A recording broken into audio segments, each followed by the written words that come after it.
નમસ્કાર, પ્રણામ, સ્વાગત છે તમારું એક નવા વિડીયોમાં। વારે વારે માતા પિતાને એવું કહેતા પહેલા કે તમે અમારા માટે શું કર્યું છે અને દોષ આપતા પહેલા આ કહાની જરૂર સાંભળજો। તો મિત્રો, આજની કહાની ખૂબ જ સમજવા અને વિચારવા લાયક કહાની બનવાની છે। તો તમને વિનંતી છે કે આ કહાનીના અંત સુધી ધ્યાનથી સાંભળજો અને લાઈક કરી અને બની શકે તો તમારા મિત્રો સાથે શેર કરજો। તો ચાલો શરૂ કરીએ આજની કહાની। રોડ પર જઈ રહેલા ધીરુભાઈ પટેલના કાનમાં એના દીકરાએ કહેલા શબ્દો ગુંજી રહ્યા હતા કે પિતાજી, તમે અત્યાર સુધીમાં મારા માટે શું કર્યું છે? અને એના મનમાં ફક્ત એક જ વિચાર આવી રહ્યો હતો કે આખરે શું કમી રાખી દીધી અમે અમારી પરવરિશમાં, અમારા પ્રેમમાં, કે આજે મારા દીકરાએ મને આવા શબ્દો કહી દીધા। એક જ પળમાં એમણે એમની બાળપણની બધી જ મીઠી યાદોને ભૂલાવી દીધી, જેને યાદ કરીને આજ સુધી અમે ખુશ થયા કરતા હતા। અરે, હું તો ખુદ પર ગર્વ કરતો હતો કે મેં મારા દીકરાને ભણાવી ગણાવીને એટલો લાયક બનાવ્યો છે કે આજે આવડી મોટી કંપનીમાં મેનેજર છે। મને યાદ છે એના બાળપણના એ દિવસો જ્યારે એની માં એને સ્કૂલે જવા માટે તૈયાર કરીને રસોડામાં જમવાનું બનાવી રહી હતી અને ટિફિન પેક કરતી હતી, અને ત્યારે મને એવું લાગતું હતું કે મારા દીકરાને સ્કૂલે જવામાં મોડું ન થઈ જાય એટલા માટે હું ખુદ મારા હાથે એને જમાડતો હતો। કેટલો પ્રેમથી હસાવીને એને ખવડાવતો હતો, અને એ જ્યારે જમવાનું જમી લેતો ત્યારે હું મારી જીત થઈ છે એવું માનીને ખૂબ જ હસતો હતો। કેટલો પ્રેમ કરતા હતા અમે અમારા દીકરાને, પરંતુ ફક્ત એક શબ્દ બોલીને એમણે એક જ પળમાં બધું જ ખતમ કરી દીધું છે। ધીરુભાઈ ઘર સુધી રસ્તામાં આવી બધી વાતો વિચારી રહ્યા હતા। રસ્તામાં વિચારમાં ને વિચારમાં ધીરુભાઈ ક્યારે ઘરે પહોંચી ગયા ખબર જ ન પડી। ઘરે પહોંચીને અખબાર હાથમાં લઈને એમણે પોતાની પત્નીને કહ્યું કે અરે કિરણ, સાંભળે છે, એક કપ ચા તો પીવડાવ, આજે ખૂબ જ થાકી ગયો છું। એટલામાં કુકરની સીટી વાગી એટલે ધીરુભાઈનો અવાજ ત્યાં જ દબાઈ ગયો। કદાચ કિરણબેને સાંભળ્યું નહીં હોય એવું વિચારીને ધીરુભાઈ રસોડામાં ગયા અને જોયું તો એની પત્ની કિરણબેન પણ પોતાના વિચારોમાં ખોવાયેલા હતા। કિરણબેનની ઉદાસીનું કારણ ધીરુભાઈ જાણતા હતા, એટલે એમની ઉદાસી તોડવા માટે ધીરુભાઈ ખૂબ જ ઉલ્લાસથી બોલ્યા કે અરે કિરણજી, આજે તમારો ચા પીવડાવવાનો ઈરાદો છે કે નહીં? વિચારોમાં ખોવાયેલા કિરણબેન અચાનક પતિના અવાજ સાંભળીને ઝડપથી ઊભા થયા અને એને જોઈને તરત બોલ્યા, અરે તમે આવી ગયા છો, તમારી જ રાહ જોઈ રહી હતી। આજે નાસ્તો બનાવવામાં મોડું થઈ ગયું હતું અને વિપુલને જવાની ઉતાવળ હતી। આજે એમની કંપનીના અધ્યક્ષ આવી રહ્યા હતા, એટલા માટે સવારે 7 વાગ્યે જવાનું હતું, એટલે વિપુલ ટિફિન લીધા વગર જ કંપનીએ જતો રહ્યો છે। એટલે તમે એક કામ કરો, તમે એની ઓફિસે ટિફિન દઈ આવો, નહીતર વિપુલ બિચારો ભૂખ્યો રહેશે, અને ત્યાં સુધીમાં હું તમારા માટે ચા નાસ્તો બનાવીને રાખું છું। હવે ધીરુભાઈએ ન્યૂઝપેપર ત્યાં જ રાખી દીધું અને થોડી વારમાં જ તૈયાર થઈ ગયા। વિપુલનું ટિફિન ઉઠાવ્યું અને જલ્દી એને ટિફિન આપવા માટે નીકળી ગયા। આ બાજુ કિરણબેને રાહતના શ્વાસ લીધા અને વિચારવા લાગ્યા કે કદાચ વિપુલના પિતા વિપુલનું ટિફિન દેવા જઈ રહ્યા છે તો એનો મતલબ એવો થયો કે એમણે કાલે મારી અને વિપુલ વચ્ચે થયેલા ઝઘડાની વાત નથી સાંભળી। કદાચ એમણે એ સાંભળ્યું હોત તો આજે વિપુલને ઓફિસે ટિફિન આપવા જવા તૈયાર ન થયા હોત। હું તો ખોટી ચિંતા કરી રહી હતી, અને વિપુલની પણ હંમેશા એના પિતાજી પાસે એક જ ફરિયાદ રહે છે અને હંમેશા એક જ પ્રશ્ન એના મોઢા પર રહે છે કે પિતાજીએ મારા માટે શું કર્યું છે? એક શિક્ષક બનીને કયો પહાડ તોડી લીધો છે? એમણે પોતાના દીકરાની નાની ઈચ્છાઓ પણ પૂરી નથી કરી શક્યા। મારો મિત્ર કેટલી આરામદાયક જિંદગી જીવી રહ્યો છે, એને તો એક મોટો આલીશાન બંગલો બનાવીને આપ્યો છે એના પિતાજીએ, અને મારો બીજો મિત્ર વિશાલ, જેના પિતાજી બિઝનેસમેન છે, અને એના પિતાજીએ તો એને એક મોટી કાર ખરીદીને આપી છે। અને આપણે તો પિતાજીની નોકરીથી બસ 2 રૂમ રસોડાના મકાનમાં જ રહી શકીએ છીએ. મારા પિતાએ તો મને એક ઘર પણ ન બનાવી આપ્યું. કિરણબેન એના પતિ માટે કહેવામાં આવેલી કોઈ પણ ખરાબ વાત બિલકુલ સહન નહોતા કરી શકતા. એટલે તેમણે કહ્યું કે તું તારા પિતાજીને આવી રીતે દોષ ન આપી શકે. તારી બહેનના વિવાહનો ખર્ચો પણ એમણે જ ઉઠાવ્યો છે. જો કે તેણે નોકરી કરવાનું શરૂ કરી દીધું હતું, પરંતુ એમણે તારી પાસેથી 1 પૈસો પણ નથી લીધો. તેમણે ખુદ પોતાની મહેનતની કમાણીથી દીકરીના વિવાહ કર્યા છે. અને દીકરા, તને એ પણ ખબર છે કે તારા પિતાજી આપણા ઘરમાં મોટા છે, એટલે એની 3 બહેનો અને 1 નાના ભાઈના વિવાહનો ખર્ચો પણ એમણે જ ઉઠાવ્યો હતો. અને આપણી ગામની જમીન છે એનો વિવાદ ચાલી રહ્યો છે, એ પણ તારા પિતાજી જ સંભાળી રહ્યા છે. એટલે વિપુલ બોલ્યો કે માં, આ બધાનો આપણને શું ફાયદો થયો? તમે જે ભાઈ બહેનોની વાત કરી રહ્યા છો એ બધાએ તો ખુદ માટે અને એમના બાળકો માટે મોટા મોટા બંગલા ઊભા કરી દીધા છે.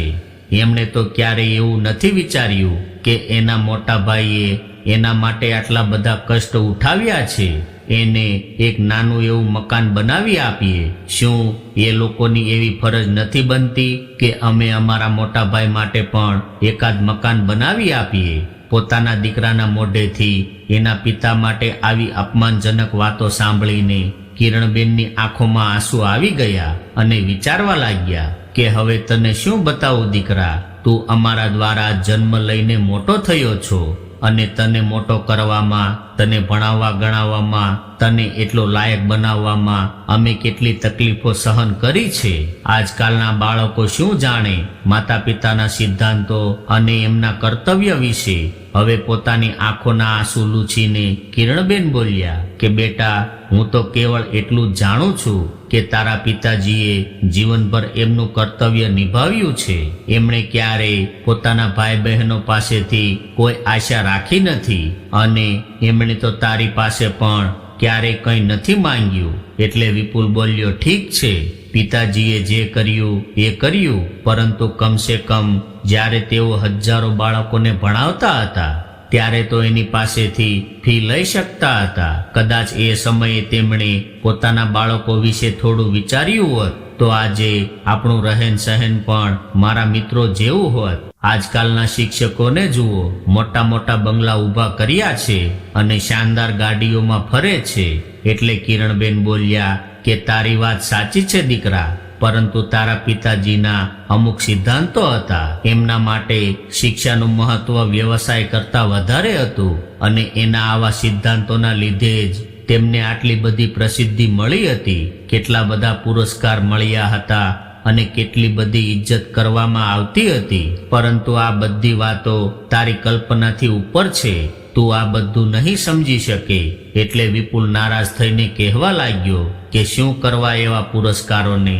માં, આવા પુરસ્કારોથી ઘર નથી બનતા. આ સામે જુઓ પડ્યા છે, એના બધા પુરસ્કારો ધૂળ ખાઈ રહ્યા છે. આજે કોઈ નથી પૂછતું એના પુરસ્કારોને. અને જે ઇજ્જતની તમે વાત કરી રહ્યા છો, શું એ ઇજ્જત આપણને મકાન બનાવી આપશે? એટલામાં દરવાજાનો બેલ વાગ્યો અને વિપુલે દરવાજો ખોલ્યો તો સામે ધીરુભાઈ ઊભા હતા. ધીરુભાઈને જોઈને વિપુલ વિચારવા લાગ્યો કે ક્યાંક મારા પિતાજીએ મારી વાતો સાંભળી તો નહીં હોય ને? જો કે ધીરુભાઈએ વિપુલની વાતો સાંભળી લીધી હતી એટલે તેઓ કંઈ પણ બોલ્યા નહીં અને અંદર જતા રહ્યા. પિતાજી ઘરે આવ્યા એટલે મા દીકરાની માથાકૂટ સમાપ્ત થઈ ગઈ. આ હતો વિપુલ અને કિરણબેનનો ગઈકાલનો ઝઘડો, જેને લઈને કિરણબેન પરેશાન થઈ રહ્યા હતા. ધીરુભાઈએ સાયકલ પર ટિફિન લટકાવ્યું અને ખૂબ જ ગરમી અને તડકામાં વિપુલની કંપનીએ જવા માટે નીકળી ગયા. 5 કિલોમીટર દૂર વિપુલની કંપનીએ પહોંચતા પહોંચતા ધીરુભાઈને પરસેવો વળી ગયો. જ્યારે કંપનીના ગેટ પર સિક્યુરિટી ગાર્ડ એને રોકવા લાગ્યો એટલે ધીરુભાઈએ કહ્યું કે તમારા વિપુલ સાહેબનું ટિફિન આપવાનું છે. એટલે સિક્યુરિટી ગાર્ડે કહ્યું, અત્યારે અંદર ન જતા, ચેરમેન સાહેબ આવ્યા છે. અને એની સાથે મીટિંગ ચાલી રહી છે અને થોડી જ વારમાં તેઓ મીટિંગ સમાપ્ત કરીને આવી શકે છે, એટલે તમે બાજુમાં ઊભા રહો. હવે ધીરુભાઈ થોડા દૂર તડકામાં ઊભા હતા. આજુબાજુમાં ક્યાંય પણ બેસવા માટે જગ્યા નહોતી. થોડી વાર કરતા કરતા 1 કલાક નીકળી ગઈ હતી. હવે તડકામાં ઊભા રહીને ધીરુભાઈના પગ દુખવા લાગ્યા હતા, એટલે તેઓ ત્યાં જ એક પથ્થર પર ગરમીમાં બેસવા ગયા. ત્યારે જ ગેટ ખુલવાનો અવાજ આવ્યો. કદાચ મીટિંગ પૂરી થઈ ગઈ હતી. ચેરમેન સાહેબ સાથે ઘણા બધા અધિકારીઓ અને સાથે વિપુલ પણ બહાર આવ્યો. એમણે એના પિતાજીને ત્યાં ઊભેલા જોયા તો મનમાં ને મનમાં વિચારવા લાગ્યો કે કદાચ ટિફિન ઘરે રહી ગયું હતું તો શું જરૂર હતી અહીં આપવા આવવાની, અને કુર્તો પાયજામો પહેરીને અહીં આવ્યા છે. કમસે કમ મારી રેપ્યુટેશનનું તો ધ્યાન રાખ્યું હોત. ચેરમેન સાહેબ કારનો દરવાજો ખોલીને બેસવાના જ હતા, ત્યારે એની નજર ધીરુભાઈ તરફ ગઈ, એટલે તેઓ કારમાં બેસતા બેસતા રોકાઈ ગયા અને ધીરુભાઈને જોવા લાગ્યા. એટલે તેમણે સિક્યુરિટી ગાર્ડને પૂછ્યું કે આ સામે કોણ ઊભું છે? એટલે સિક્યુરિટી ગાર્ડે કહ્યું કે આપણા વિપુલ સરના પિતાજી છે, એમના માટે જમવાનું ટિફિન લઈને આવ્યા છે. એટલે ચેરમેન સાહેબે કીધું એને અહીં બોલાવો. આ જોઈને વિપુલ વિચારવા લાગ્યો કે હે ભગવાન, જે નહોતું કરવાનું એ જ થઈ ગયું છે. મારા પિતાજીએ તો મારી ઇજ્જતનો ધજાગરો કરી નાખ્યો. હવે વિપુલને પરસેવો વળવા લાગ્યો. હવે સિક્યુરિટી ગાર્ડે અવાજ લગાવ્યો, એટલે ધીરુભાઈ ચેરમેન પાસે ગયા તો ચેરમેન સાહેબે કહ્યું કે તમે પટેલ સર છો ને, અને તમે દેવ સ્કૂલમાં અધ્યાપક હતા? એટલે ધીરુભાઈએ કહ્યું હા, પરંતુ તમે મને કેવી રીતે ઓળખો છો? આપણે તો પહેલા ક્યારેય મળ્યા પણ નથી. ધીરુભાઈ કાંઈ સમજી શકે એ પહેલા જ ચેરમેન સાહેબે ધીરુભાઈને પગે લાગ્યા. બધા અધિકારીઓ અને વિપુલ આ દ્રશ્ય જોઈને આશ્ચર્યમાં પડી ગયા. પગે લાગીને ચેરમેન સાહેબ કહેવા લાગ્યા કે સર, હું સંજય છું, તમારો એ જ નાલાયક વિદ્યાર્થી જે તમારી શિક્ષાના સહારે લાયક બની શક્યો છે. યાદ છે તમને? તમે મને ઘરે ભણાવવા આવતા હતા. એટલે ધીરુભાઈએ કહ્યું હા હા, યાદ આવી ગયું. અરે, તમે તો ખૂબ મોટા માણસ બની ગયા છો. એટલે ચેરમેન બોલ્યા કે સર, તમે આટલી બધી ગરમીમાં અહીં શું કરી રહ્યા છો? અંદર ચાલો, તમારી સાથે ઘણી બધી વાતો કરવી છે. અને સિક્યુરિટી ગાર્ડ સામે જોઈને કહ્યું કે સિક્યુરિટી, તે આને બહાર શા માટે બેસાડ્યા? એને અંદર બેસાડવા જોઈએ. સિક્યુરિટી ગાર્ડને ખીજાતા જોઈને ધીરુભાઈ બોલ્યા આમાં એની કાંઈ ભૂલ નથી સાહેબ.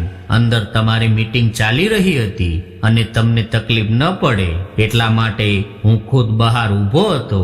આ સાંભળીને ચેરમેન સાહેબે ધીરુભાઈને હાથ જોડીને વિનંતી કરી કે કૃપા કરીને તમે મને સાહેબ ના કહો, કેમ કે મારા માટે તો તમે જ સાહેબ છો.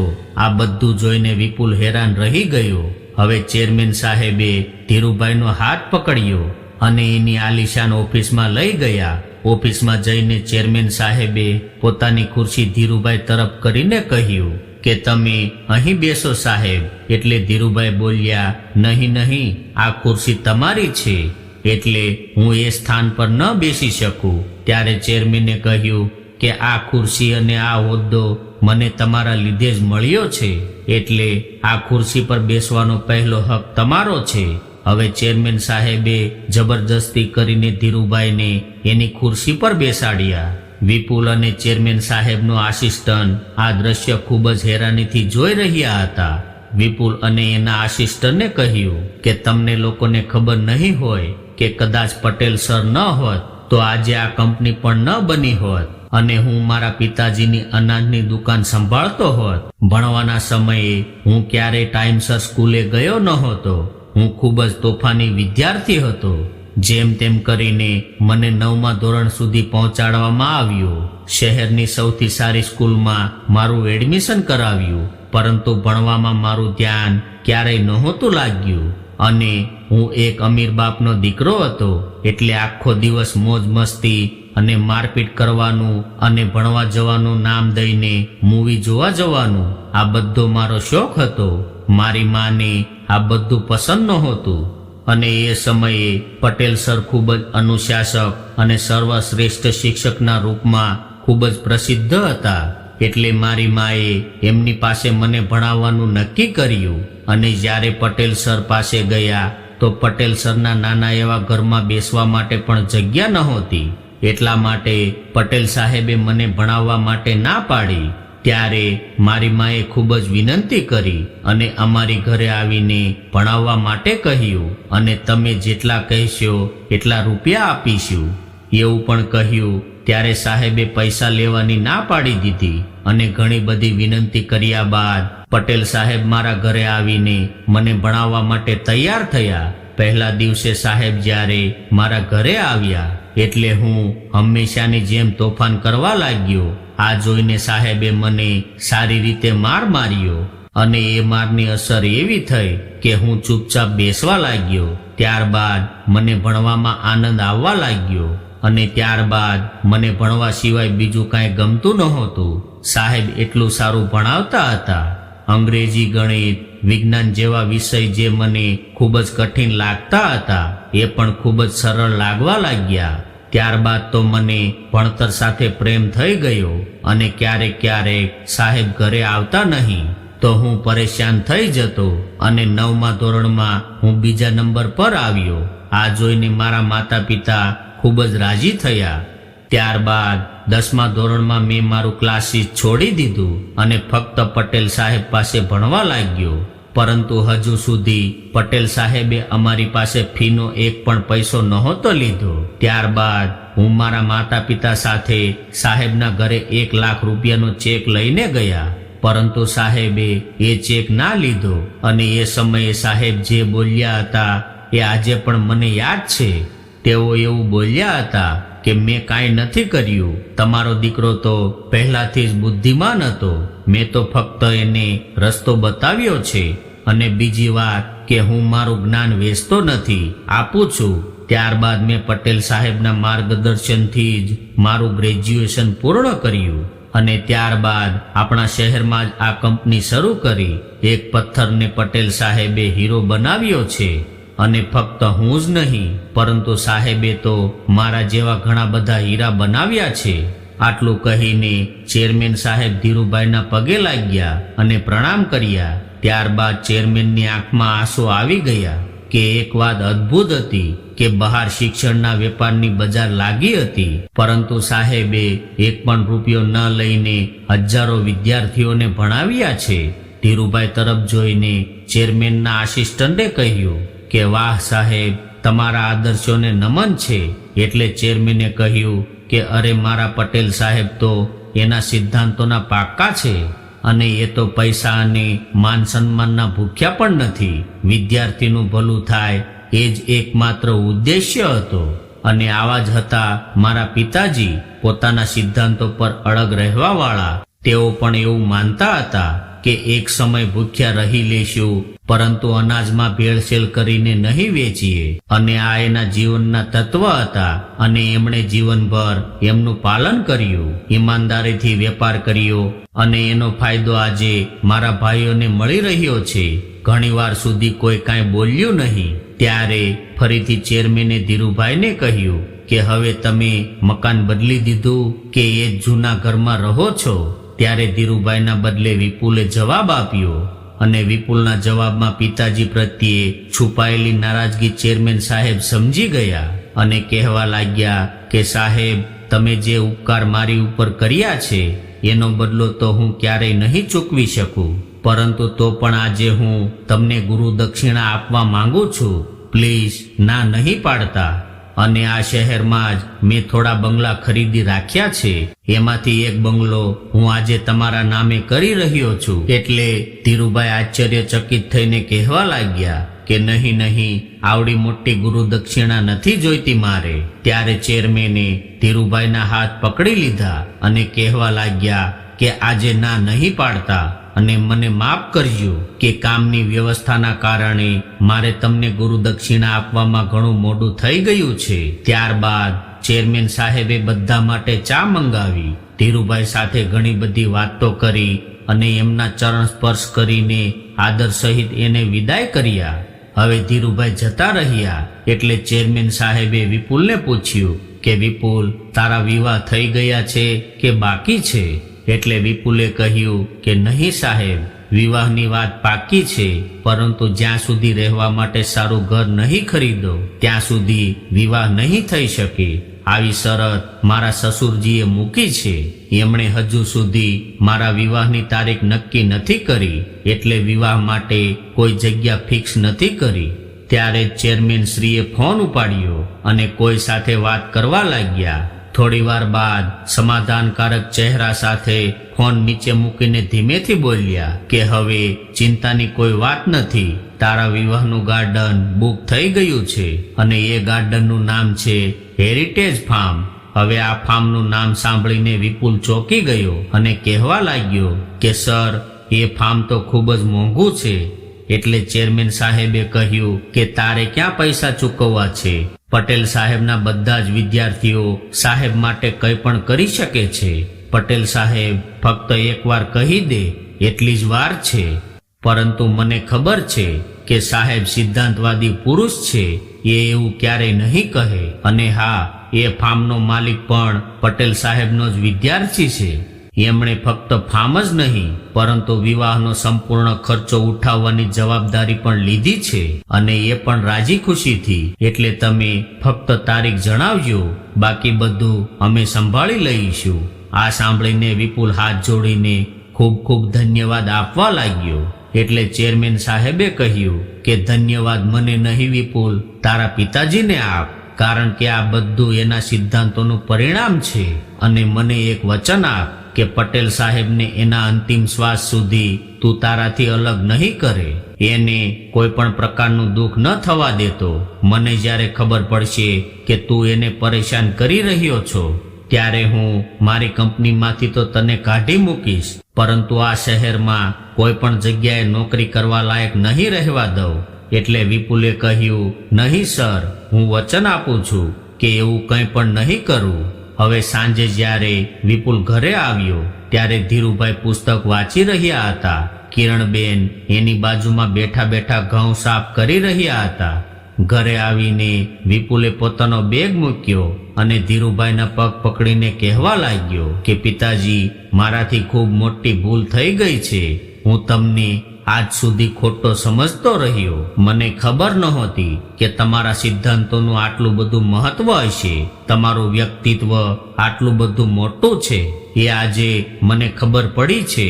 ગઈકાલે તો મેં મા સાથે કેટલો બધો ઝઘડો કર્યો હતો અને તમારા વિશે ઉલટું સીધું કહ્યું હતું. મારાથી ભૂલથી આવડું મોટું પાપ થઈ ગયું છે, મને માફ કરો. ત્યારે ધીરુભાઈ કહેવા લાગ્યા કે મને ખબર છે દીકરા, મેં દરવાજાની બહાર ઊભા રહીને તારા અને તારી મા વચ્ચે ચાલી રહેલી માથાકૂટ સાંભળી હતી. એટલે વિપુલે કહ્યું કે તમે એ બધું સાંભળ્યું હતું તો પણ તમે મને ટિફિન આપવા આવ્યા હતા. ત્યારે ધીરુભાઈ બોલ્યા કે બેટા, તું કદાચ રસ્તો ભટકી શકે છે, પરંતુ અમે તો તારા માવતર છીએ. અમે અમારો દીકરો ભૂખ્યો રહે એ કેવી રીતે જોઈ શકીએ? હવે વિપુલની આંખો આંસુઓથી ભરાઈ ગઈ હતી. કંઈક કહેવા માટે એને શબ્દ મળતા નહોતા. એટલે ધીરુભાઈ વિપુલને ઊભો કરીને ભેટી પડ્યા. આ બધું જોઈને કિરણબેન વિચારવા લાગ્યા કે આજે વિપુલને શું થયું છે. કંઈ સમજાતું નથી, પરંતુ એટલું સમજાઈ રહ્યું છે કે કંઈ પણ થયું હશે તે સારું થયું લાગે છે. એટલા માટે જ પિતા પુત્રમાં આટલો બધો પ્રેમ ઉભરાયો છે. આ જોઈને કિરણબેનની આંખોમાં ખુશીના આંસુ આવી ગયા. ત્યારે જ ધીરુભાઈએ વિપુલને કહ્યું કે દીકરા, માણસ પોતાના જીવનમાં ગમે એટલો પૈસો કમાઈ લે, પરંતુ જો એના સિદ્ધાંતો સારા ન હોય તો એ પૈસાનું કોઈ મહત્વ નથી હોતું. અને સારા સિદ્ધાંતો વાળા માણસને વધારે પૈસાની જરૂરિયાત નથી પડતી. એના કામો ભગવાન પાર પાડે છે. એટલે એક વાત યાદ રાખજે કે જીવનમાં ક્યારેય પૈસા માટે માતા પિતા અથવા બહારના કોઈ પણ વ્યક્તિ સાથે દગો અથવા દુર્વ્યવહાર ક્યારેય નહીં કરતો. અને ત્યારબાદ આખો પરિવાર નવા ઘરમાં રહેવા લાગ્યો. તો મિત્રો, આજની કહાની તમને કેવી લાગી કોમેન્ટમાં જરૂર જણાવજો. અને પસંદ આવી હોય તો વિડીયોને લાઈક, શેર અને નવા હોય તો ચેનલને સબસ્ક્રાઇબ જરૂરથી કરજો. હર હર મહાદેવ.